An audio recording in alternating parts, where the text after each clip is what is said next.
All right, so we're here at On The Mend with the beautiful Anna, who is someone that we've been working with for many years, who helps us with all our shoe repair and lots of advice, actually, when we're doing production. We come and talk to Anna. So I thought, just to get started, you should tell us about your background in shoes. Okay. I started about 20 years ago when I started shoe making. So I actually applied for a shoe making course at RMIT in like 2000. And to be honest, it wasn't. 20 years. Yeah, absolutely. But it wasn't about shoes really. It was about machinery. It was really focused on, how things are made and all that sort of thing. So shoes just.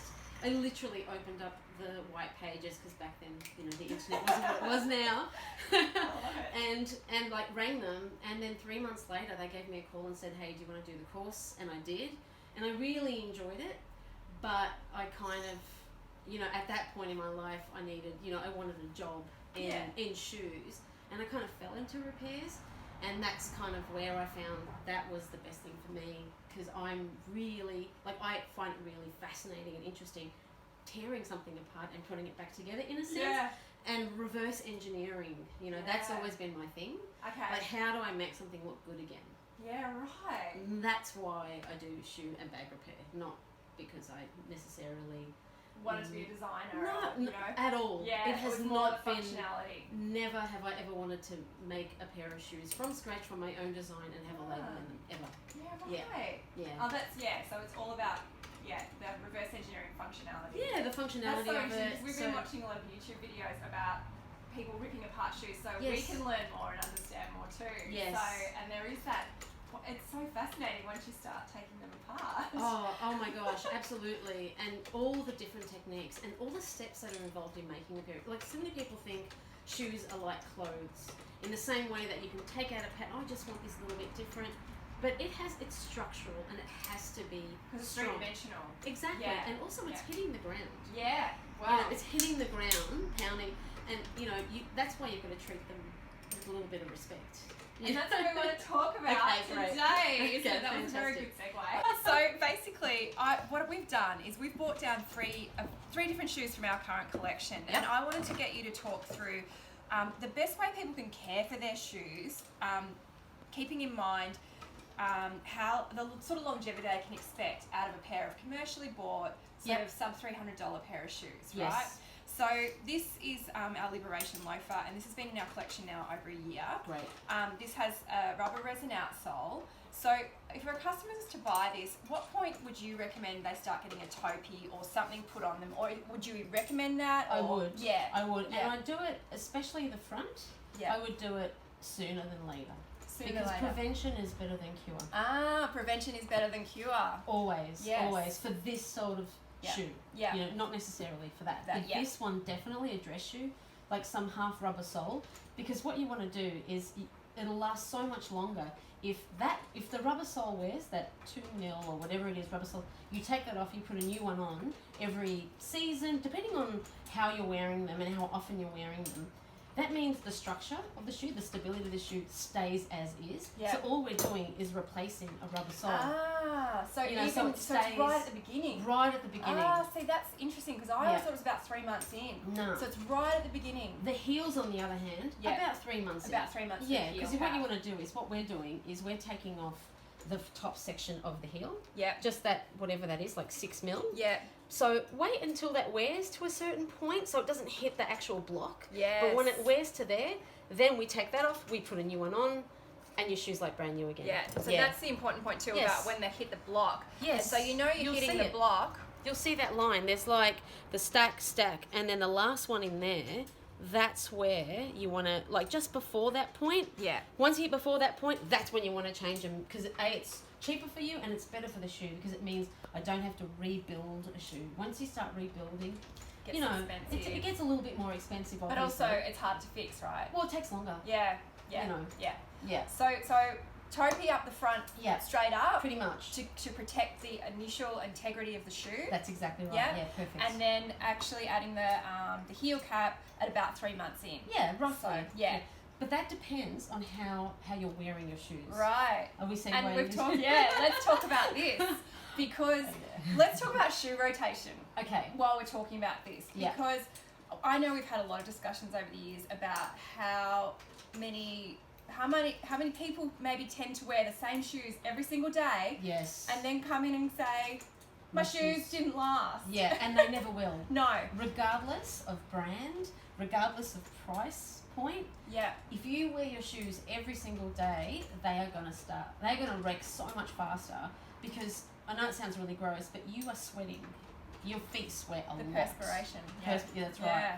So you can imagine, you take your shoes off at night, they're still wet. Yeah. You know, you may not notice it, but they're really wet.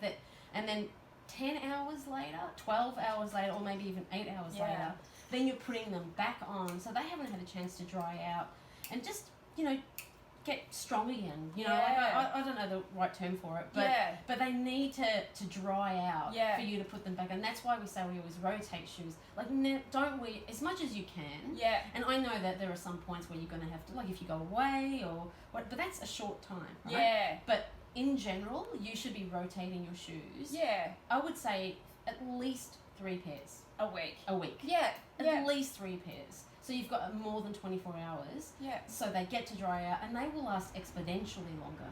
Yeah. Because a lot of the times it's not just the soles, it's inside the shoe because it starts to rot. And that's just the nature of it. You know, like because it's in a hot, sweaty environment. And whether it's leather or foam or EVA or whatever it is, it's always going to rot from the inside as well as the outside. So you're going to get, especially around the ball of the foot, like through there. Yeah. That's where it starts to thin out, and that's because you're wearing them too much in a row, too many days in a row. Okay, you're right. I reckon. Well, and that's interesting point when we're thinking about something like this Satin Returns boot, which we make every winter, and they've got. Yeah, it's beautiful, isn't it? Gumsole, love it. I love Gumsole. It's got the Australian Merino wool lining this year. So we sourced Australian Merino wool. But obviously, isn't it beautiful? Yeah, very nice. So that is the same sort of thing where it's like this wool is wicker, so it extracts moisture from the foot. Yes. And that's even more important, that you need to let it air out That's and dry exactly right. in between wears. Yeah.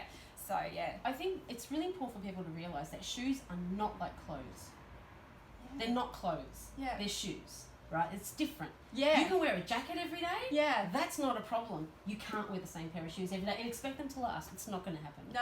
And it's also because it's that hitting the road, right? Yes. Like, you're not dragging your jacket on the concrete every day, are you? Exactly. So it's that thing. Like, I know this is a bit of a segue, but people always say, how can I get my shoes to last longer? Like, my dad had a pair of shoes for X amount of years and they never wrecked. And I'm like, you know what? Just don't wear them, because they hit the ground, and if you're walking in a pair of shoes, they're eventually going to wear. Like, the analogy that I use is tires. If you drive your car every single day and you're rough, you stop and you start, you're braking, they are going to last you a year and a half. Yeah. And like my car, like I haven't done a lot of Ks in my car, you know, like I've had it since new, and in 7 years I haven't changed tyres yet, you know. Yeah, like that's, right. You know, because I'm not Ks. Exactly. Yeah, and that's the same with the shoes, right? Because the soles are like tyres, right? Yes. Because they're rubber on these those. sort of style of shoe. Yes. So we know that these are rubber soles. Yes. And so they're going to be prone to wearing. And we're also, something that we are investigating ourselves is how tread can affect wear. Yes. And how different types of tread is more prone to certain types of wear. Yes. So exactly as you're saying, like this kind of really flat tread needs to be rotated to protect the tread. Absolutely. There's no real pitch in it. Like there's no real what's the word that I'm looking for? Like that curve in it. Yeah. So when you're hitting it hard on the ground. Straight up. That's the style of shoe. And so the shock goes straight through. Yeah. They're always going to wear around, especially around the heel area. Yeah. But you can't help that. That's just the nature of a flat-soled, you know, like everyone's got a pair of Converse. Yeah. You know, that kind of thing where, you know, the All-Stars, they always wear down here. Like, that's because they're completely flat. Yeah. And through there. So, yeah. Yeah, totally.